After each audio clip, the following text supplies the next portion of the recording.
सुप्रभातम। नमो नमः सर्वेभ्यः। इसके पहले अपन ने देखा है आचरण में आध्यात्मिक चर्या कैसे लानी है। सर्वप्रथम अपन ने प्रारंभ किया था दशविध पाप कर्मों से। द्वितीय था आचरण में वो आध्यात्मिक चर्या की सकारात्मकता कैसे लानी है। अभी अपन देखेंगे, जानेंगे कि अपनी वाणी और विचार में आध्यात्मिक चर्या कैसी रहनी है, या आध्यात्मिक चर्या में अपनी वाणी और विचार कैसे रहने हैं। तो यहाँ पे सर्वप्रथम मधुर भाषण का निर्देश किया है।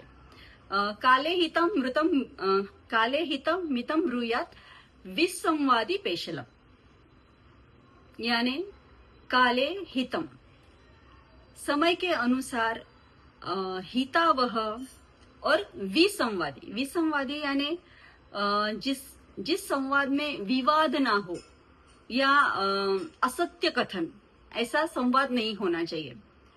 उसके पश्चात बताया है कि पेशलम यानी स्नेह भाव या मीठा वचन। जैसे उपनिषदों में भी एक वाक्य विधान आया है कि सत्यम ब्रूयात प्रियम ब्रूयात, न ब्रूयात सत्यम अप्रियम, यानी जो भी बोलना है वो मीठा बोलना है या प्रिय भाषण करना है। अप्रिय अगर भाषणगर है तो वो सत्य होकर भी वो नहीं बोलना है। जैसे भगवत गीता कहती है कि अनुद्वेगकरम वाक्यम सत्यम प्रिय हितंचयत स्वाध्याय अभ्यसनम चय वांग्मय तप उच्यते, यानी वाणी से किसी के भी मन में उद्विग्नता उत्पन्न ना हो, ऐसी वाणी होनी चाहिए। वाणी को हितावह, प्रिय और अनुद्वेग, इन इसको क्या बोलेंगे कि परिमाणों पे नाप कर ही स्व अध्ययन करके ही बोलना, वो वाणी का तप कहलाता है। ये मधुर भाषण। उसके उपरांत मधुर भाषण के दूसरे चरण में है कि पूर्वाभिभाषी सुमुखः सुशीलः करुणा मृदुः नैकः सुखी न सर्वत्र विश्रब्दो न च शंकितः।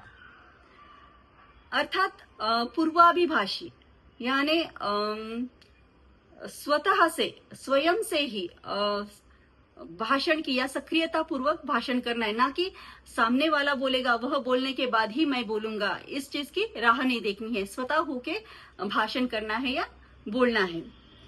उसके उपरांत है सुमुखः, मित्रों से वार्तालाप करते समय सुमुख प्रसन्नचित होकर कुशल मंगल का चर्चा में वो विषय लाने या कुशल मंगल पूछना है, प्रसन्नता पूर्वक पूछना है।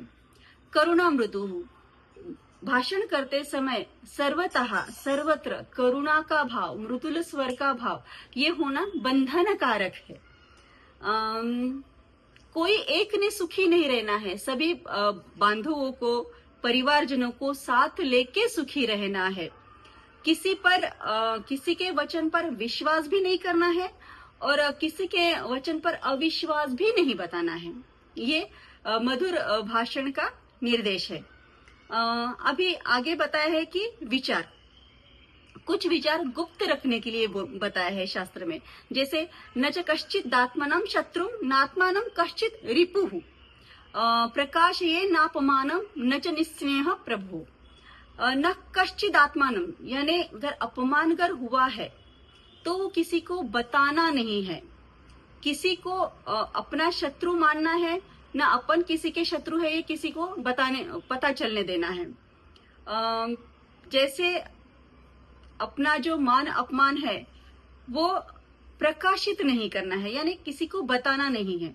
जैसे अभी अपना स्वामी है, राजा है, उसके मन में अपने प्रति स्नेह भाव नहीं है, ये भी विचार किसी को बताने नहीं है, वो प्रकाशित नहीं करने, ये गुप्त रखने हैं। इसके विषय में पंचतंत्र में एक पद्य आया है कि लुब्धम अर्तेन गृह्णीयात् स्तब्धम मज्जम लिकर्मणः मूर्खा छंदा निरोधेन यथार्थत्वेन पंडितः, यानी जो लोभी लोग हैं उनको धन देकर उनको तृप्त करना है।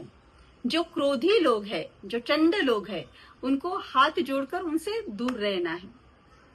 और जो मूर्ख लोग हैं उनको जो वो वचन बोलता है मूर्ख व्यक्ति, वो उसका वचन वो कितना यथार्थ है, वो उसको वो बताकर उससे दूर रहना है और ये अपने विचारों को ऐसे कलुषित नहीं होने देना है।